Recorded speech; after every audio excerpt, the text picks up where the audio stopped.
So, una-una po sa lahat, gusto ko muna pasalamatan po yung INC for organizing this kind of event. Kasi, kilala niyo po ba ako? Hindi. Ako yung madaldal daw sa YouTube eh. Yung quote-unquote favorite DDS lawyer. So ako po kasi may personal advocacy din talaga ako na mag-explain ng batas, di ba? Ina-explain ko kung paano mag-apply yung batas sa mga actions ng mga public servants natin. At yung aim ko po dyan ay hopefully po para maka-see more kayo dun sa mga whether or not kalokohan ba or tama yung ginagawa ng mga public servants natin. So yung ganun ko po kasing advocacy, mahirap yun pag ako lang yung gumagawa. Pero at least dito sa INC nakikita ko na ganun din yung advocacy po ninyo. For transparency, accountability, at bawal ang selective justice. So, kaya Rick, pagkasuhan ako, kayo din bahala sa akin? Ay hindi, ako bahala sa sarili ko, abogado pala ako eh. Di ba? Okay, so ano po, good afternoon, mayong hapon sa inyong tanan, mga kaigsunan. Maraming salamat po for sacrificing. Kanina yung iba sa inyo 6 AM pa naulanan. Ako hindi na ako naulanan pero napagod ako dun sa paglakad. So for this afternoon po, I will be doing what I like to think I do best, which is just to share my konting wisdom regarding the Constitution po natin. Okay, pero wait lang po pala, pa-picture muna ako sa inyo para may remembrance ako. Magsi-selfie lang po. Yung dati ko po kasing pagpunta, wala akong selfie, sayang. Tama kami.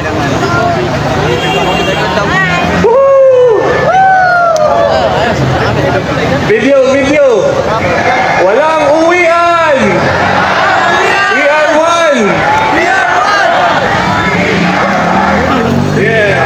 Kilala ko mo kami. Video lang yan. Okay, very good, children.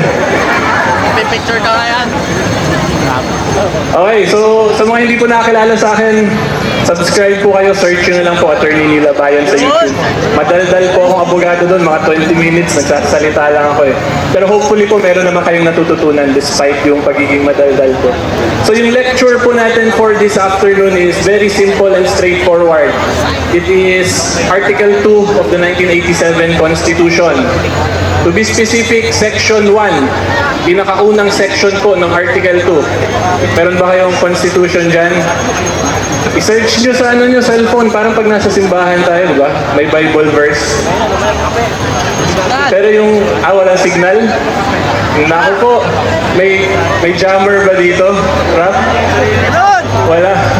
Sige po, Section 1, Article 2 of the 1987 Constitution, ang nakalagay po dyan, the Philippines is a democratic state. Yan yung una muna nating lecture, democratic aspect.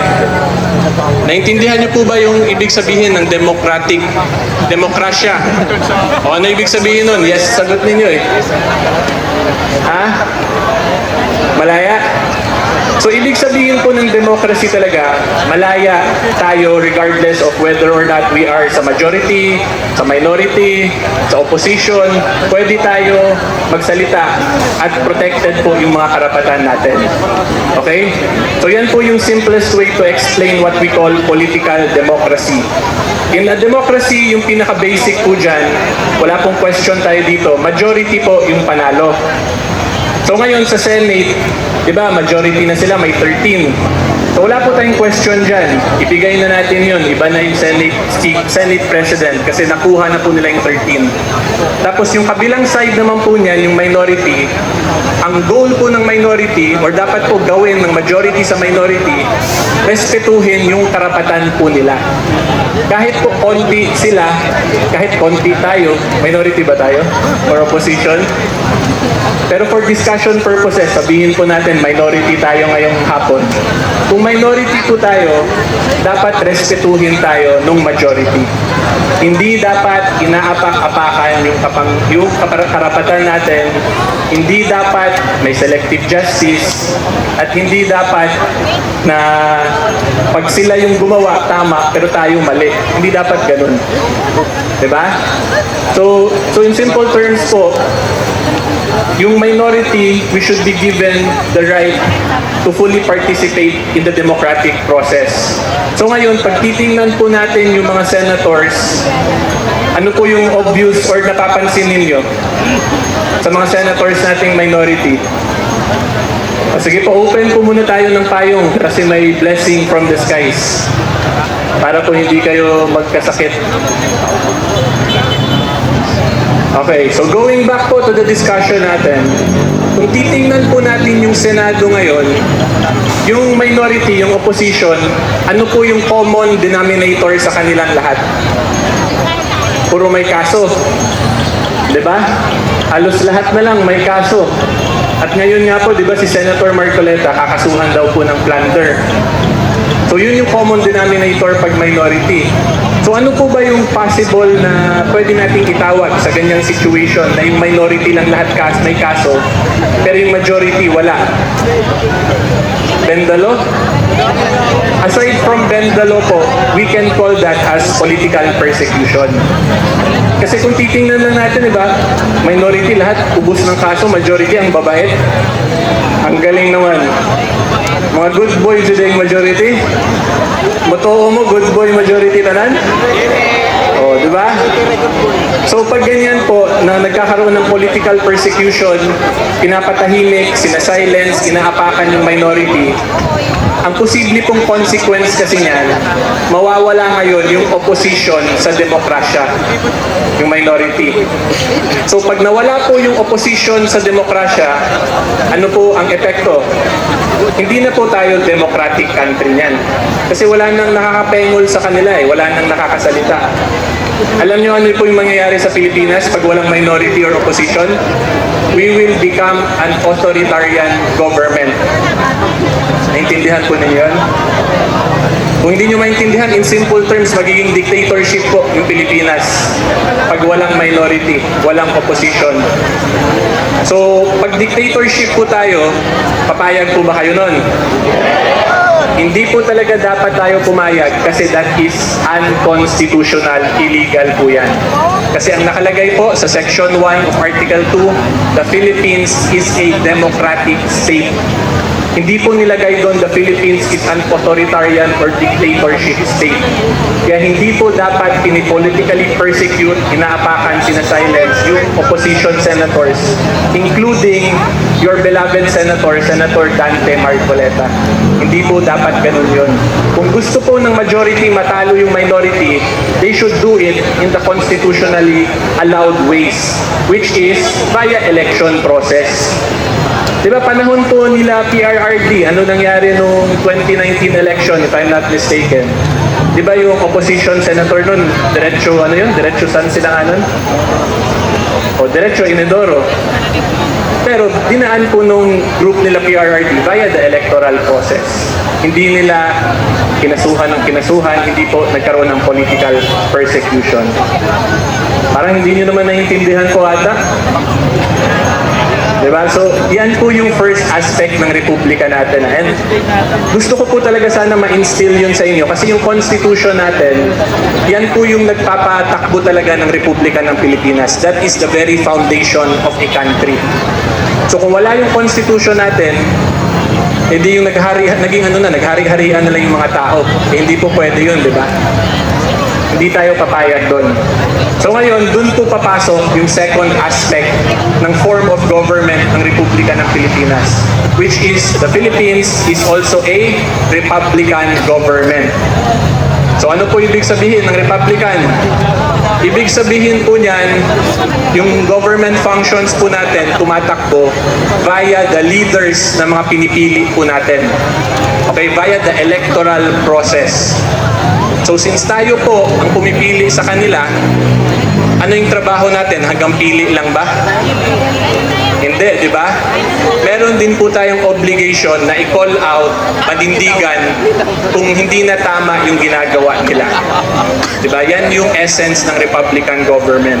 At yung second sentence po ng Section 1 of Article 2, nakalagay kasi dyan, government authority emanates from the people and all sovereignty resides in us, sa taong bayan. Diba? So yung trabaho po natin, after natin sila piliin, bigyan ng chance magsilbi, magserbisyo, pero puro bendalo pala yung trabaho, kailangan natin i-call out sila. Hindi po tayo dapat manahimik. Duty po natin yon as citizens of the Republic of the Philippines. Klaro? Okay. So, ngayon, going back lang po dun sa political persecution angle. Ang masasabi, kaya ako po, isang rason, ito personal opinion ko lang po, personal observation. Kaya ako po nasasabing political persecution nangyayari kila Senator Marcoleta, Senator Jinggoy, and some senators. Kasi, di ba, may ilang senators na nasa minority or nasa grupo nila Senator Alan, biglang lumipat sa kabila. Eh di ba yung statement dati nila ombudsman, hinug na daw yung kaso. Di ba? Hinug na. Pero alam niyo po yung pinaka-latest development? Meron pa daw. Uulitin nila yung preliminary investigation. Basically, parang ano po, bumalik sila sa step 1, imbestigahan ulit. So, yung masasabi ko lang, ito, opinion ko lang naman to, free speech ko to eh. Parang ano po, mahirap yung pag hinog, tapos bumalik. Diba? Tingin ko ano yun eh, hinog, tapos nabulok, tapos naging bagong prutas. Alam niyo ano na siya ngayon? Baka naging ano na, balimbing na prutas, di ba? Yan po yung delikado dyan eh, pag nasasobrahan sa hinog eh. Di ba? So, biglang yun, tumahimik, napunta na sa majority, biglang ulit ng preliminary investigation. So, yan yung isang reason, kaya yung observation ko lang po as a ordinary member, parehas naman po tayo. Ako po hindi ako politiko ah. Hindi ako politiko, wala po ako sa government. I am simply a private citizen, katulad po ninyo, na gusto lang magsalita. Nagkataon lang, madami sa inyong nakikinig sa akin. Kaya nung papunta ako, nagulat ako, dami nagpapapicture eh. Sabi ko, hindi naman ako politiko, wag na kayo pa-picture. So anyway, yun po yung point ko, di ba? Pag in-observe natin, pwede talaga natin masabi na may political persecution sa minority. Manong Chabit, good afternoon po. Manong!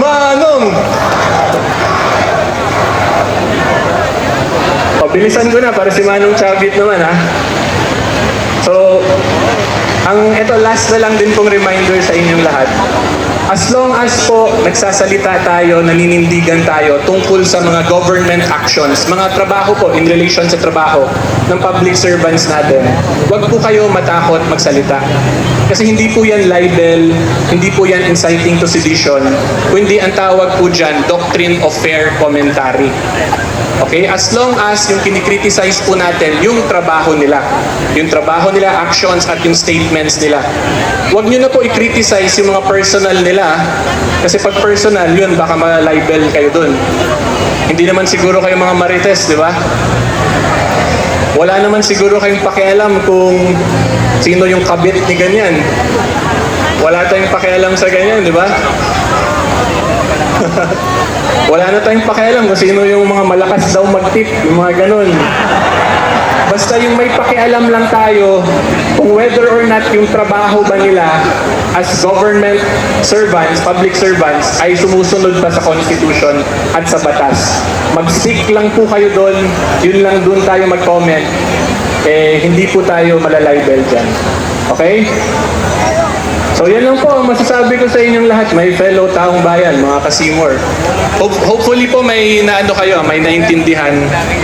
Baka isip ninyo, ano lang yan, Constitution, but we have to remember the Constitution is the foundation of our country. If we do not love the Constitution, magkaka-chaos and disorder po tayo sa ating bansa. Okay, so magandang hapon po sa inyong lahat. God bless po sa ating lahat. God bless the Republic of the Philippines. Mabuhay po ang Republika ng Pilipinas. Ulan na. Tumutulong na.